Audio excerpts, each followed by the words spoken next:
Hi, welcome back to another reading of Boston Accent. My name is Mark Mattioli, and we've been reading my novel.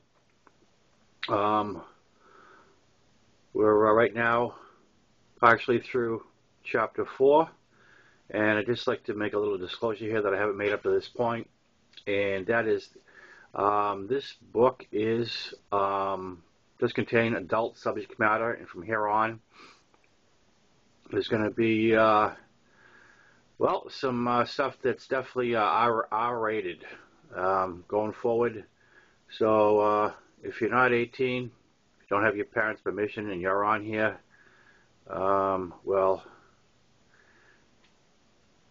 just giving you a heads up. If you're an adult and you want to share this with your children, it is going to get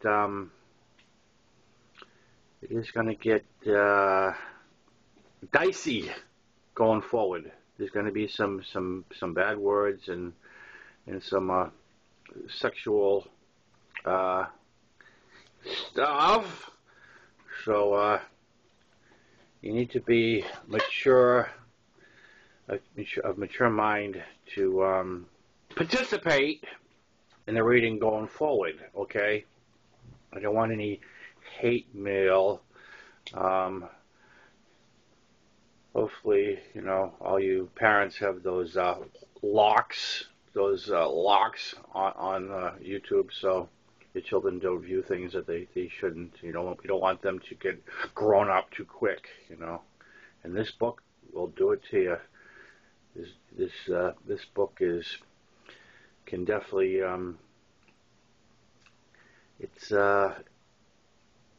it touches on a lifestyle that many people aren't familiar with. People were, I hate to use the word sheltered, because that sounds insulting, but not exposed to the lifestyle that this book focuses on. And I'm sure in the back of your mind you know that it exists, but being reminded of it in this format, some people can handle it and appreciate it, some people can't, and that's life, because you can't please everybody. This movie is blunt, doesn't pull any punches. It's so truthful it hurts. That's just the way it is. I couldn't do it any other way. So that aside, we just bit into some of our valuable time here. I'm going to read a little bit of this, and we'll call it a day. All right, Boston Accent, once again available on Amazon.com, paperback and Kindle. Boston Accent. The breakdown of my injuries is as follows. Right leg broken above the knee. A surgical pin had been placed through my leg at that point with the pin sticking out both sides of my leg and connecting to a series of weights and pulleys. My leg was actually up in the air, suspended by a series of weights attached to my ankle. Just above my left ankle, I had a large bandage that was my worst injury aside from my broken bones. The asphalt had burned a hole in the back of my calf, 5 inches long by 4 inches wide, down to the muscle. A skin graft was performed, taking the skin from my left thigh. I had multiple abrasions, with my head, elbows, and knees getting the worst of it. I had not suffered a major head injury. I know what you're thinking. But my face had bounced off the car's front bumper, shattering my front teeth. I had a long, painful road ahead of me, but the bottom line was I was alive. I spent a total of 6 weeks in the hospital and was released the weekend before Thanksgiving in a body cast. The cast started at both ankles and went up just below my chest. I was to spend another 8 weeks wearing my plaster bib overalls. Well, in the hospital, the 2 biggest events that left an effect on me were one of an erotic nature and one of a traumatic nature. We'll go over the traumatic first so we end on a good note. That's debatable. My doctor was a bastard. Bottom line. He wasn't just my doctor. He was the chief medical examiner for the county and his job had made him cold. He seemed to be so used to dealing with the dead that he didn't know how to deal with the living. Whenever he had to work on me, check to see how my skin graft was healing, he would just rip the dressing off, which would be stuck to the wound, and it hurt like hell. I was 11, and God forbid if I said so much as ouch. He would look at me in disgust and tell me to grow up. Over a period of days, the pin that was in my right leg had slid to one side, and this metal clamp that attached to the traction pulley had started to rub against the inside of my leg. It was slowly becoming embedded in my leg, and it felt like someone pushing the bottom of a metal bottle cap against your leg as hard as they could. I brought it to the nurse's attention, but they told me it was something only my doctor could fix, and he was on a much-needed vacation. By the time he comes in to see me, the clamp has rubbed my leg raw. My doctor, Dr. Grimm, sees I have a legitimate concern, and he looks to have returned from vacation with a much improved attitude on life. He tells me, "I'll fix that little problem right now." What he did next still gives me nightmares. He took one of the weights off my traction and began to use it as a hammer, banging the pin back through my leg to recenter it. You have to understand that my leg is in a healing process, and skin and muscle are attached to this pin that he's slamming like he's setting the pin for horseshoes. Yes, I was screaming, and every nurse on the floor ran to the room, saw it was Dr. Grimm, and backed out the door. I had every kid in earshot either crying or scared shit, and the doctor told me what a jerk I was for upsetting everyone. My complaints to my parents did nothing. The good old days? I think not. You know, I do that a lot. I like that old, yeah. It gives me, the old quotes. Quotes are good. Okay. One very personal note from my hospital stay was a little scary for me and very confusing. None of the rooms in pediatrics were private. In fact, every room had 4 to 8 beds, depending on the size of the room. My room was 4 beds, and due to the extent of my injuries, I saw several different kids come and go during my stay. One day, a 15-year-old girl was admitted and was given the bed next to me.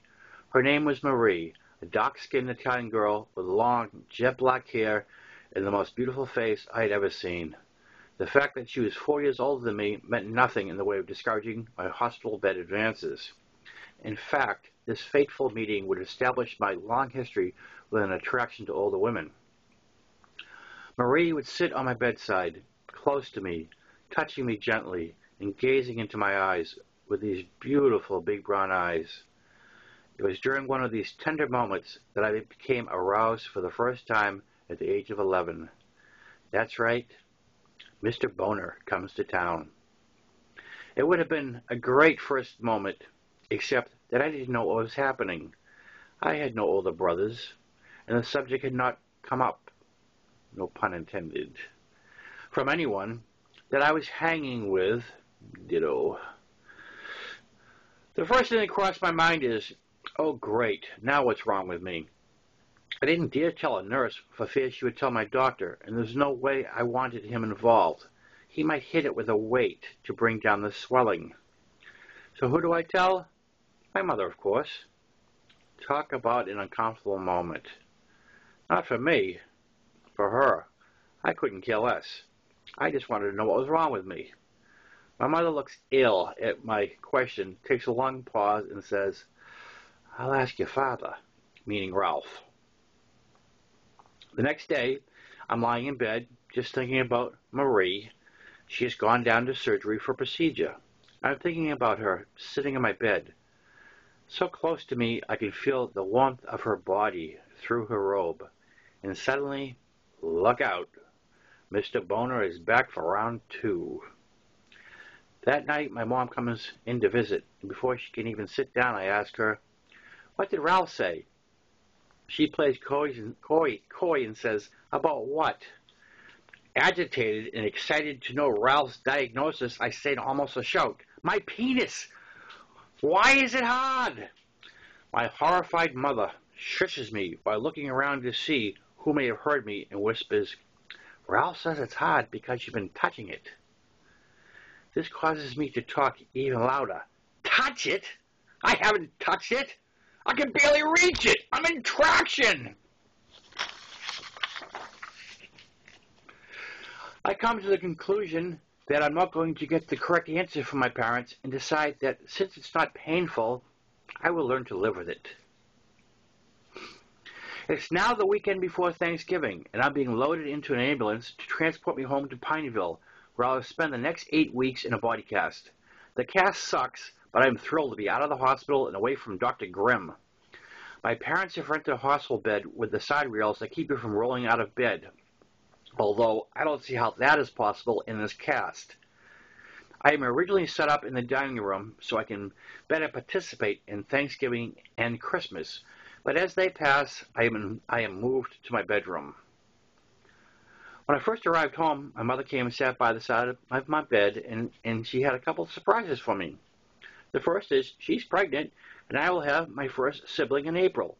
And the second is a box set of sex education volumes. I don't know which made my jaw drop more. In January, I had my cast cut off, and I had to learn to walk all over again.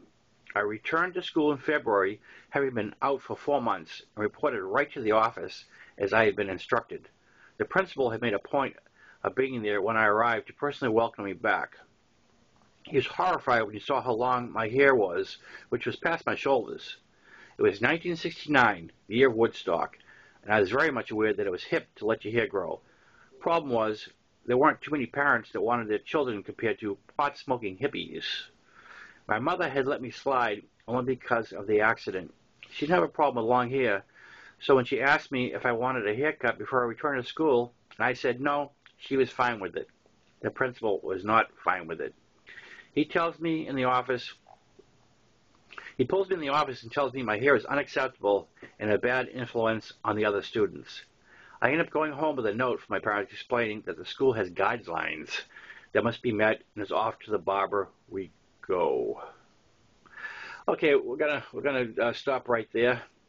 That's a good place for a break. And I had a great idea passed on to me by a friend down in FLA today. He'd like to do a reading. I mentioned that I'm going to try to get some celebrity readers to sit down, and celebrities in their own mind. And he's volunteered to do a remote reading from FLA, me being in Rhode Island. So I'm encouraging people right here that have read the book, or once you've read the book, to pick a favorite segment, read it, record it, and upload it. Make sure that you've got it where people can find it that is connected with this here, and that'll be great. Get some fresh blood involved in this, some different, yeah, you know what I mean. All right, that's it for today. I got another book I'm working on. It's called Allie Alpaca. It's a children's story, and I need to get to that. So I'll see you next time. Boston Accent, available on Amazon.com. Ciao.